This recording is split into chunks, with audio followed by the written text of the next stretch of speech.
COVID patients in America's hospitals today are actually being treated worse than prisoners in American jails. They are being held hostage and segregated from loved ones. They have no visitation rights, no right to decide their treatment.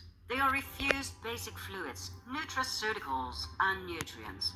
And the reason is money. Is it a new phenomenon that doctors choose money over saving their patients? No, it is not. We found an eerily similar account in this French book, Chroniques de Genève, The Chronicles of Geneva, written by François Bonivard in 1867, about the plague hitting Geneva in 1530. An entire hospital was set up for plague victims alone. It received money from patients, merchants, and the magistrate gave incentives on a monthly basis. If a patient died without a family, all the property went to the hospital. But then the plague subsided. The hospital started losing money as subsidies depended on the number of patients, and so the doctors got organized.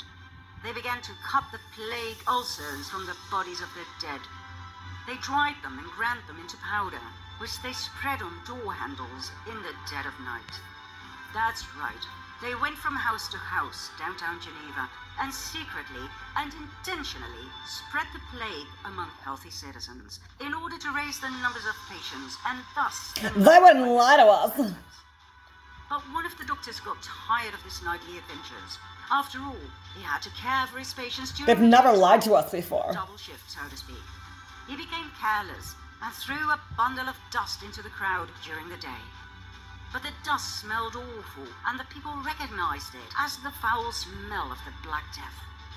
The doctor was arrested and tortured until he named each and every doctor and nurse who was involved in this murderous scheme.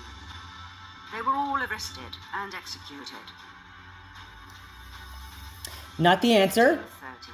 Arrest, yes. Almost 5 centuries later, We don't need revenge. much seems to have changed, and money is offered We don't in need death large quantities. with more death.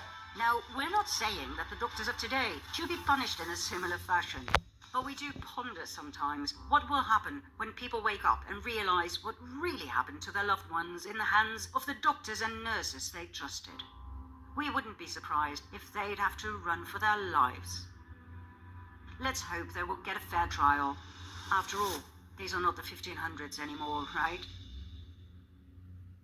As we speak, a Dutch hospital published an article about changing palliative care for COVID-19 patients. In short, more midazolam, more narcotics in general, and less, or preferably no visitors. No visitors, no eyewitnesses to the murder of innocent loved ones who are too drugged up and too confused to defend themselves.